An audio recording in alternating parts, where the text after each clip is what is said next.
Yo, we live, and we back. Welcome back to the Golden Goose DFS show, man. I am your host, Chandler Blakely, aka Goose, here today bringing you another edition of the starting five for DraftKings and FanDuel, alright? But before we get into it, man, y'all already know we got the lineup review going over my updated starting five from yesterday's slate, breaking it down the plays, seeing our strategy for yesterday and why we did what we did. So we gonna jump right into it. But while we doing that, y'all hit the subscribe button, man. Jump to hitting the like button. Please hit that like button for your boy, man. Still campaigning to get 50 likes on the video. Didn't quite make it yesterday. Yesterday, we didn't quite make it there. Almost, though. We getting close, man. I know y'all gotta like this video, because if you caught the updated starting five yesterday, we blazed y'all over there. So let's get into this breakdown, man. Hit that like button. Let's go. All right. Hey, it was a pretty good night yesterday, man. Pretty good night. I can't complain. Got my best lineup, put up the starting five. This is the $5 single entry. We almost took it down. Came in 12th place. 10 points from the number one spot, man. Put up 334, right at 335 fantasy points. If you caught the updated starting five yesterday, I went with Ben Simmons, Donovan Mitchell, Tobias Harris, Nicholas Batum, and Daniel Gafford. All right. So yesterday, man, I just normally, we try to play the ownership game, but once I got to breaking everything down, looking at everything, I felt so strongly about these plays that I didn't care what the ownership was, man. I was locked in early. I probably could have gave y'all the updated starting five yesterday at like 1 o'clock. Like, I had my mind made up. I just wanted to wait and make sure didn't nothing crazy happen. So starting at the top, man, with Ben Simmons, got him right at 47% on. Very solid. Triple-double for the kid. 56 DK points, man. We knew with no Embiid, the game was going to come down to him and Tobias Harris, his shoulders, and they was going to have to lead this team to victory. They got a bunch of help from Seth Curry, but I wanted to get the main two studs in here, especially if you saw the video yesterday. I was just locked on Ben Simmons and Tobias. I didn't care what the ownership was, but right at 47%, I thought Ben would be a little higher.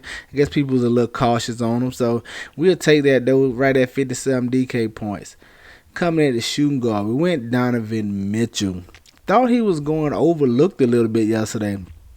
Very solid price on him right here. I thought it was value left in that spot, and he's been performing well the last couple of games without shooting the ball well. So he gave you 40 plus fantasy points in the last two games, and he was shooting horribly from the field. So we thought that was a good sign that he was giving you 40 plus with horrible shooting. If he could just fix his shooting, we thought he'd be in line for a much bigger game than his price tag says right here. So that's what happened to him, and we got him at 34% on. Came out, dropped 30 points on him. He got most of his work done in the first half, as this was a blowout. They just destroyed the Jazz.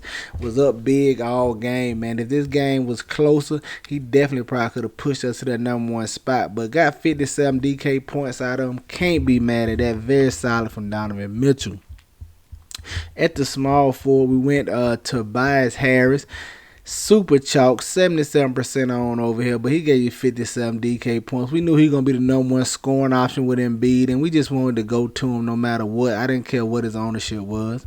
I had my other forward in starting five. I wanted to go Nicholas Batum. Didn't think he would be this high on. I tried to get a little different here. I thought I was getting different with Batum, but he came in right at 30% on, man. Very solid effort from him. They actually moved him into the starting lineup, him and Morris, which was a good sign, especially for this lineup. He gave us right at 24 DK points. Solid, right as that's pushing 6X for this 300 price tag, all right? Now finishing and then at my center spot, I went Daniel Gafford. Knew he'd be kind of chalky. Didn't really trust Dwight Howard's minutes, as I seen that Dwight Howard movie before, and knew he'd be garnering some ownership. So I just wanted to go to Gafford. I thought he was at least locked in for his 20 to 25 minutes, and he could maybe see a little extra run if he was playing well. He didn't get any extra run. Got him right at 60% on, but 24 DK points, solid. Howard ended up actually being the better player, and he only played 16 minutes though. So shout out to you if you was on Dwight Howard. You you got lucky with that production because he only played 16 minutes but gave you 30 fantasy points. A switch to Dwight Howard right here probably could have got us the #1 spot, but I went with what I thought was a safer play. So finish out the lineup. For my value, I want to go Mr. Maxey right here. Tyrese Maxey, got him at 10% on 3,600. Man, I love that ownership right there. 25 DK points, very solid from. Felt like he should be in line for maybe a few extra minutes. We saw him get 22 last time out, and with no MB, Doc has been switching to him instead of Shake Milton coming off the bench, trying to get Maxey to be a 6-man. So Max is aggressive when he come in the game, so I definitely had no problem getting to him at the 3,600. Very solid effort from him. Marcus Morris Sr., man, wanted to lock him in. He almost made the starting five. I had a tough time. I was deciding between him and Batum. I was back and forth. I couldn't decide. I ended up going Batum, but because I liked both of the plays so much, I ended up just putting them both in this lineup right here.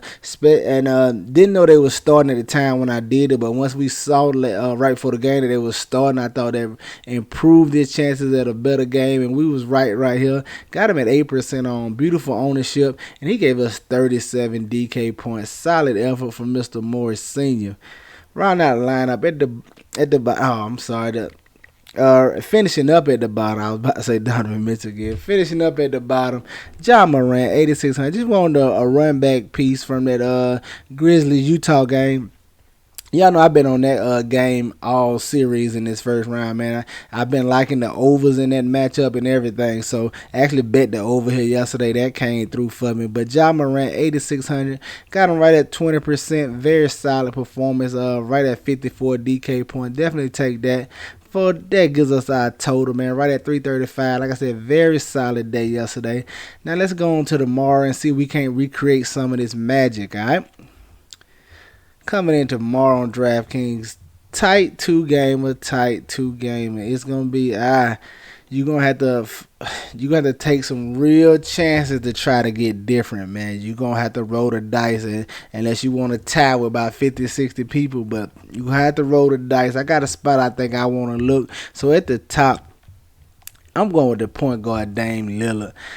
I don't think Dame Lillard lets them lose this game tomorrow. This series is going 7. I'm probably putting money on the Trailblazers tomorrow. I don't know what the line is. It ain't out yet. It may be the Blazers favored by 2 since they at home, 1.5, something like that. But it doesn't matter. I'm putting my money on the Trailblazers. I'm actually hoping Denver's favored by a point or two or something so I can take them on the money line. But definitely getting to Damian Lillard, and I definitely like the Portland Trailblazers more. I just don't think he lets them lose this game. I'm expecting another big performance from him. He might not go as crazy as he went last time, but if he has to for this team to win, I think he will, man. I don't know if you saw him at the end of Game 5 when he looked in the crowd and said, hey, we'll be back. So I put my faith in Dame Lillard, man. I'm rocking with Dame Lillard tomorrow, this 10-3. Coming in as shooting guards, a guy I'm going to take a chance on. One of the reason being, Kentavious Caldwell-Pope is questionable with that knee or game time decision, whatever the case may be. He played last time and started, but he only played 15 minutes. So I think that could bode well for Mr. Caruso here at 3,400. Think he may slide into the starting lineup as Caldwell-Pope out. But y'all know the real news is going to be Anthony Davis, whether he plays or not.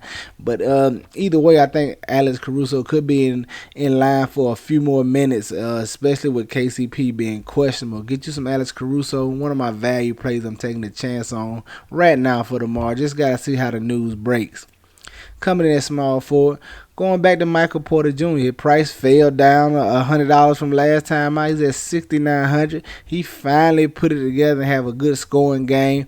Not expecting that big a performance, but I think he can continue on the continue to expand upon what he did last game. At this 6,900, I definitely want to get a piece of him, especially in this gonna be the best game on the slate, man. The highest total, all that, whatever, should be the closest contest, whatever you want to call it. You definitely want to get all the pieces of this Denver-Portland game tomorrow.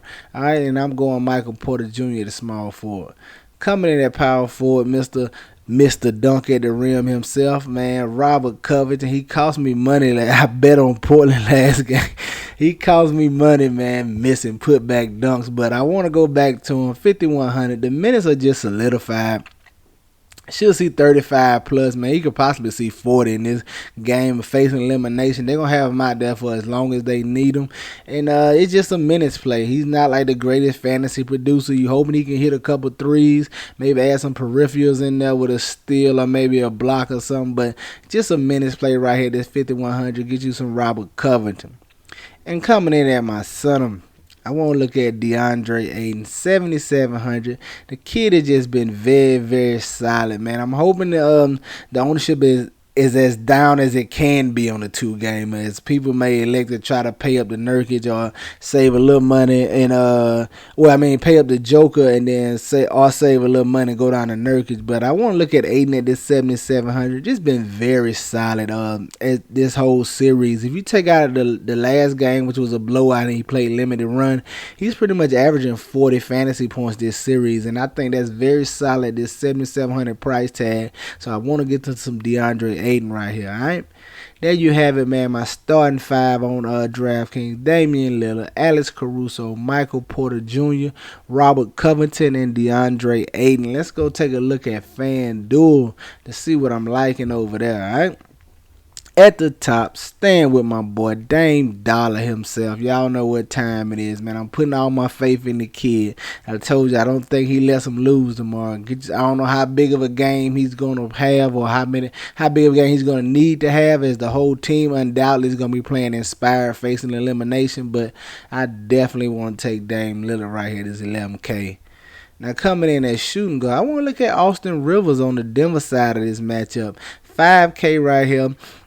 He's definitely going to try to shoot the ball. Him and Monte Morris. I got to check the rotations and see what him and Monte Morris on the court at the same time. I feel like they were just from watching the end of the game, but I'm not quite sure. But Austin Rivers should see 30 plus, man. He's a kid who can get hot as well, man. If he see a few threes fall, he can turn out a big performance for you at this 5K, because he's definitely going to keep shooting them. So get you some Austin Rivers.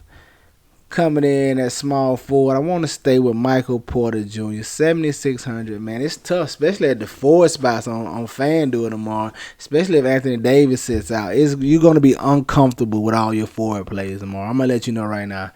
Even if AD plays, you're going to be uncomfortable because you're scared of that growing. You're going to be uncomfortable with all your forward plays tomorrow. Just try to lock in your minutes in a guy who's going to take a few shots or get a lot of peripherals. So that's what we're doing right here with Michael Porter Jr. We know he's going to take this shot. Just got to hope he can get hot and knock him in. Coming in at power forward, going to that Phoenix Lakers game with my boy Jay Crowder right here, 5,300. I know you're saying Jay Crowder, but I just told y'all, you're going to be uncomfortable with some of your forward plays, especially on FanDuel when you got to play 2 at each position. It's going to be highly uncomfortable, man. I'm going with minutes in there. I know guys who are going to be in there like Jay Crowder, who can give you a few peripherals, and if that 3 ball gets to falling, he can pay off this 5,300 price tag. And then coming in at center, man, going right back to the kid, DeAndre Ayton, 7,800, just $100 more expensive over here. I just laid out, man. He's been very solid in this matchup, averaging 40 points a game on the DK side. Pretty sure he's pretty close to that over here on FanDuel, man. Get you some DeAndre Ayton, all right? There you have it, my starting 5 on FanDuel: Damian Lillard, Austin Rivers, Michael Porter Jr., Jay Crowder, and DeAndre Ayton, man. Get you some exposure to these guys. Get them in your player pool. You know I'm going to have them in mind, man. That's going to do it for us here tonight.